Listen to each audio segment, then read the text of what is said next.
language.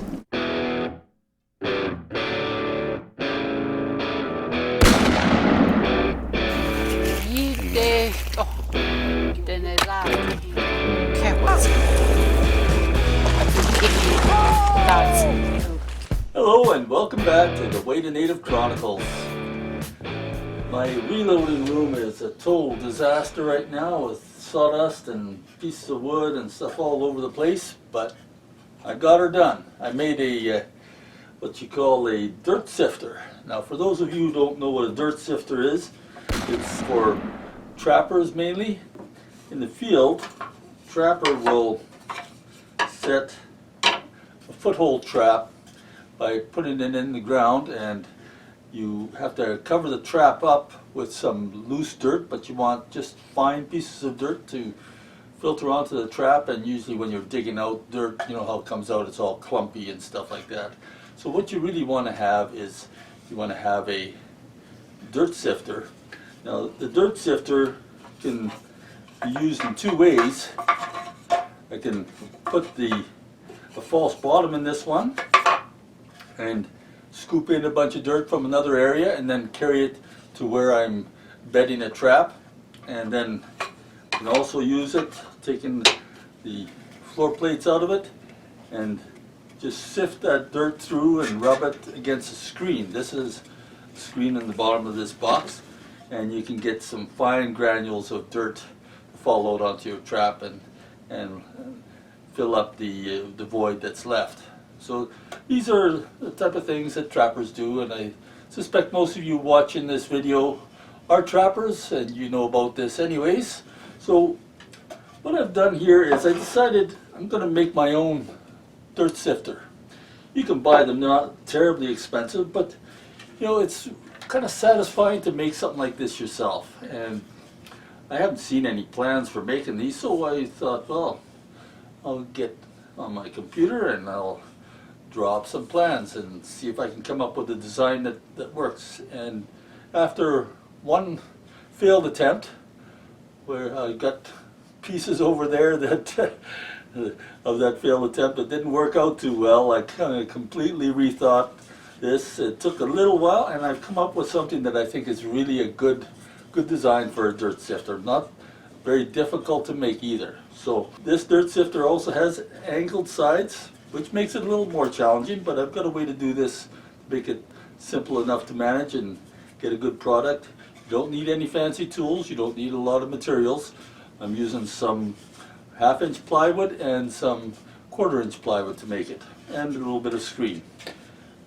As far as tools go, it's basically just a jigsaw and a drill. It's not much to it. So let's take a look at how we do this. What I've done is I've created a set of plans, and those are going to be available with this video. I will have my email address at the end of the video, so just fire me off an email if you want these plans. It really comes down to just 2 sheets. This sheet here is going to be the overall plan, just showing you how the pieces go together. But really, all you need is just this one sheet to do it. It's got your 2 sides, and the way I go about this is I get these sides cut and built together, and then once you have that, then you can take your sides assembled and just trace the bottom pieces for the frame onto your piece of plywood. So it's pretty simple to do, and actually these plans, especially if they're in the original Inkscape format that's vector based, but it should be the same case with the PNG format that I'm giving away for free. You can just take this and you can lay that onto your plywood and take a little punch and just punch the corner marks right through the paper onto your piece of wood, and you will have your pattern made. So I'm making this as easy as possible for you to do. So once you have the pattern marked on your board, go and get your jigsaw and get after. So what I'm going to do is we're just going to move right into the construction phase of this, and I'll show you any of the things you got to kind of watch out for, because the plans are only 2 pages, but if you have these plans and you've taken a look at this video, you'll have no problem at all making this. So let's get into making this dirt sifter. Okay, so let's get started on this cutting here. Now, if you notice from the plans, what I have here is a dotted line shown underneath these lines, and that's done purposely so that to keep it in your mind that when you're cutting these ones, you want to have about a 10-degree angle on your saw. I'm going to try to get by with just this jigsaw. Cuts a little bit rough, but should do the trick. So what I'm going to do, the plan of attack on this is I've got all 4 sides drawn out onto the board here, and I'm going to take each of these off. They all come off at the same 30-degree angle. There, there.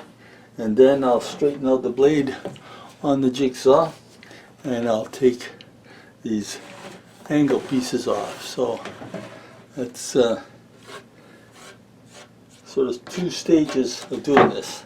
But it's very important to get the correct sides cut with the angle versus some that are done with just straight cuts. And that's going to apply to some of the others here as well. So let's begin with this one here and see how we do. As steady as I can without cutting into my table.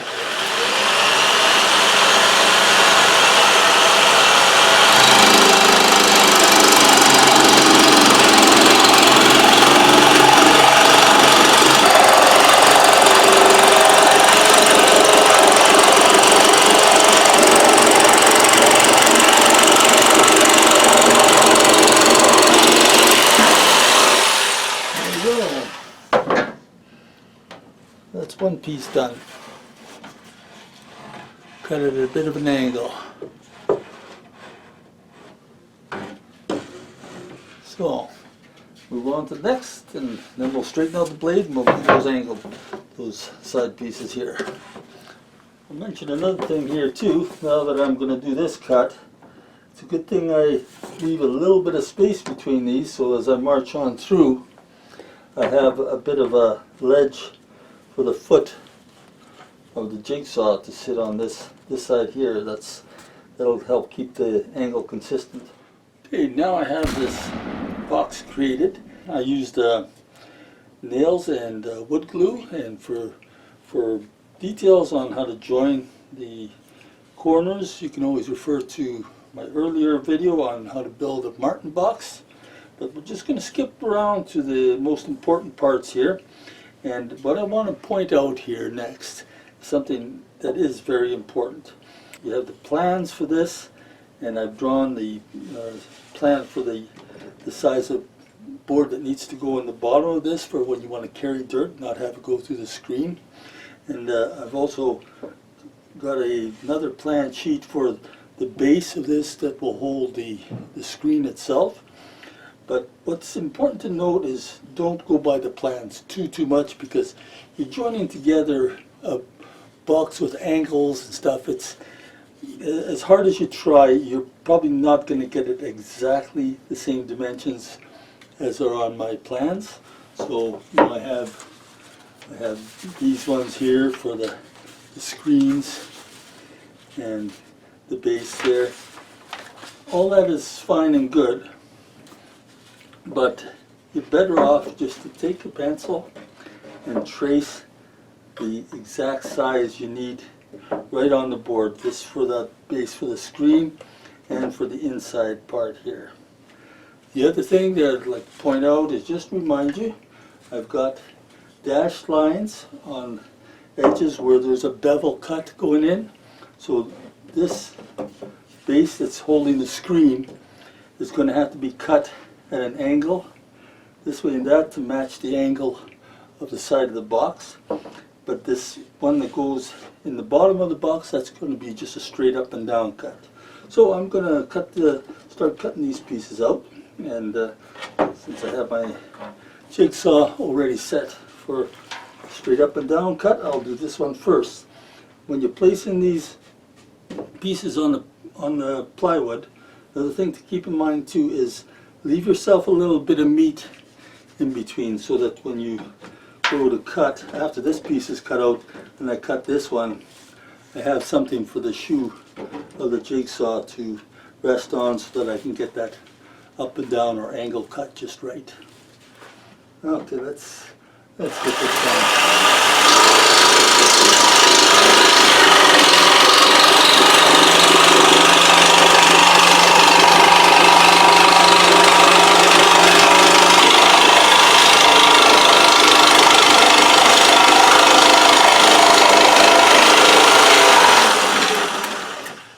Okay, let's now switch to the angle cut. That's got to go in this way and that.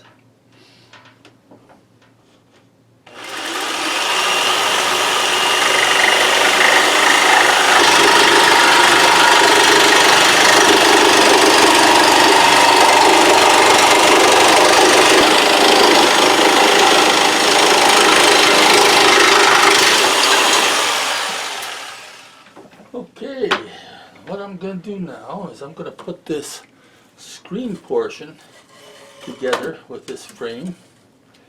The one frame is for the upside that's slightly bigger because this all tapers down according to the plans.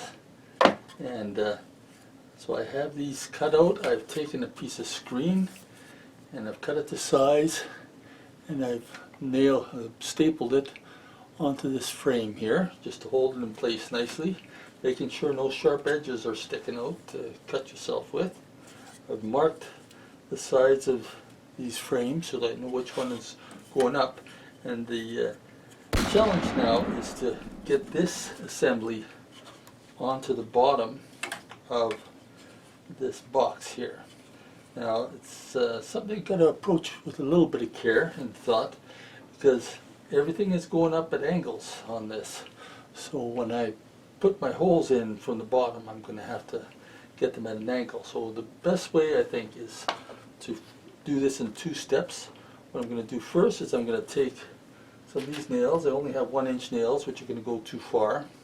But I'm going to nail them in from this side, and I'll bend them over so that they're not in the way of anything. And I only need, like 2 or 3, maybe 4 nails just to pin this thing solidly in place so nothing wiggles around. And once I got that properly positioned, these two frames together, then I'm going to go with the drill and hold it against there and drill guide holes all the way through to pound my nails in. So let's see if that works. Okay, let's get this turned over and make a little bit of room here. Now, let's see. I think get this lined up as closely as I can. Let's see here. Pretty good there. So I'm going to put a nail through here.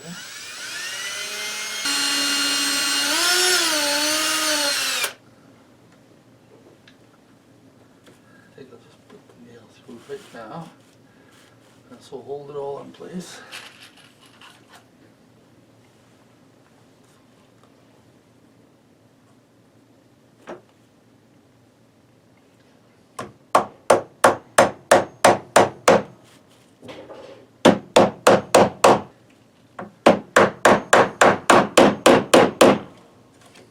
Okay.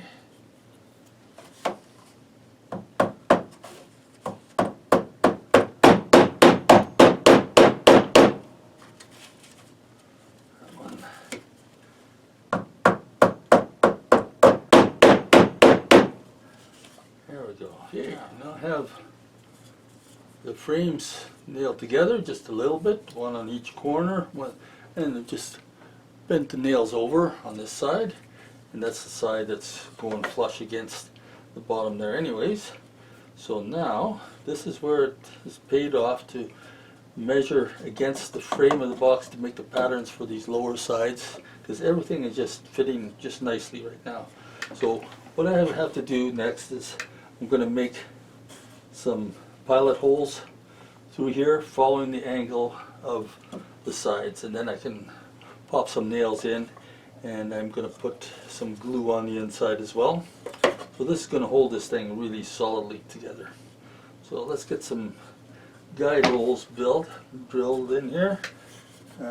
Just make really sure I've got this lined up as perfect as it can be. Okay, so that should be good there, I think.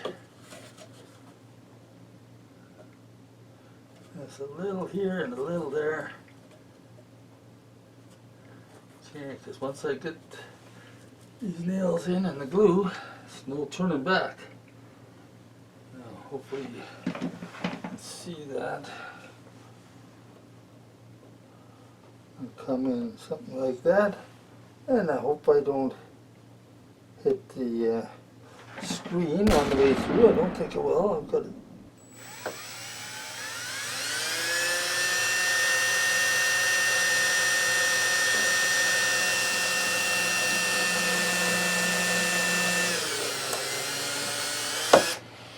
Okay, I'm gonna decide to pull out a little bit of wood there.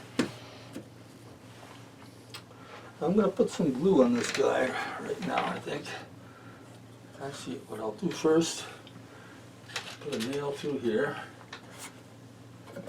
Make sure everything lines up good.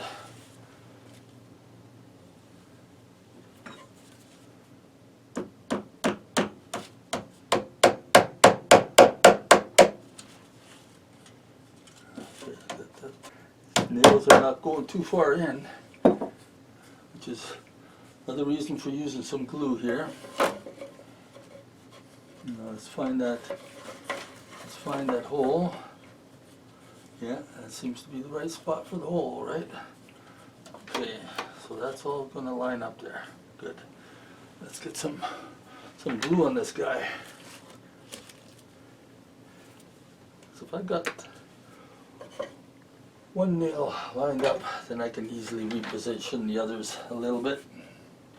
I'll put lots of glue on. This soaks up into the wood pretty good. And this glue I'm using, I recommend you use Type Bond, a waterproof type preferably. This is the, what do they call it, Type Bond 3 Ultimate. And if you have a wet cloth, a wet napkin, anything that oozes out on the sides, just wipe that off before it hardens.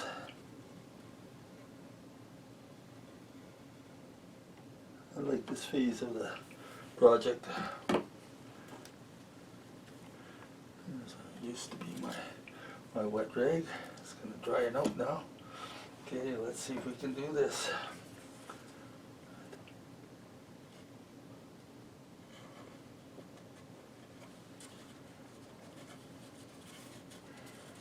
Right, must be.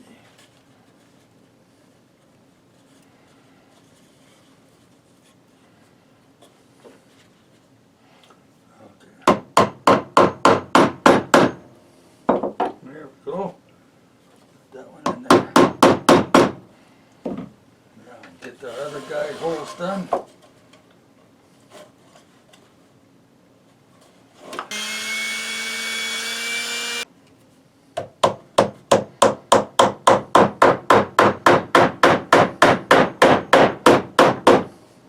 Along nicely. So just continue along around the perimeter and we should be good. Okay, I hope you enjoyed this, and I hope you have success making your own dirt sifter if that's what you decide to do. I really enjoyed it. It's a nice little project, something really solid. Part of the reason for me using the false bottom, by the way, I have it split in two pieces because you're carrying this stuff around in a trapper's bucket, and I didn't want to be carrying around this loose piece of wood in large size. So just cutting it into two pieces like this, and you can just take it and you can stuff it in a little side pocket of your carrying gear. So I think you'll enjoy this, And if you enjoyed this video, then I encourage you to click like on it so that more people tend to see it that way. And if you haven't subscribed to the channel, please do so. It really helps continue content like this being produced. And yeah, that's about it for today. So from the Way to Native Chronicles, God bless. Catch you next time.